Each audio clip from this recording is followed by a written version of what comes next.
রাজশাহীকে কেন আমের রাজধানী বলা হয় কখনো ভেবেছেন? বাংলাদেশে তো অনেক জায়গায় আম হয়, তাহলে রাজশাহী আমই কেন এত বিখ্যাত? আজ চলুন জেনে নেওয়া যাক রাজশাহীর আমের ইতিহাস, ঐতিহ্য আর এর পেছনের গল্প। রাজশাহীর সাথে আমের সম্পর্ক আজকে নয়, বহু পুরনো। পদ্মা নদীর তীরবর্তী এই অঞ্চলের উর্বর মাটি আর আবহাওয়া আম চাষের জন্য আদর্শ। বছরের পর বছর ধরে এখানকার কৃষকরা নিজেদের অভিজ্ঞতা দিয়ে আম চাষকে আরো উন্নত করছেন।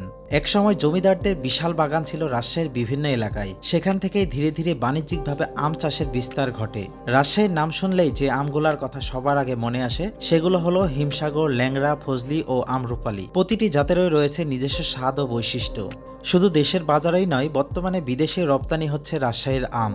আজ রাজশাহীর হাজার হাজার পরিবার সরাসরি বা পরোক্ষভাবে আমের সাথে জড়িত। কেউ বাগান পরিচর্যা করে, কেউ আম সংগ্রহ করে, আবার কেউ দেশের এক প্রান্ত থেকে অন্য প্রান্তে পৌঁছে দেয় এই সুস্বাদু ফল। তাই রাজশাহীর আম শুধু একটা ফল নয়, এটি একটি ইতিহাস, একটি ঐতিহ্য, লাখো মানুষের জীবিকার গল্প। আর সেই কারণেই রাজশাহীকে বলা হয় বাংলাদেশের আমের রাজধানী। আপনার সবচেয়ে প্রিয় আম কোনটি? হিমসাগর, ল্যাংড়া, ফজলি নাকি আম্রপালি? কমেন্টে জানাতে ভুলবেন না।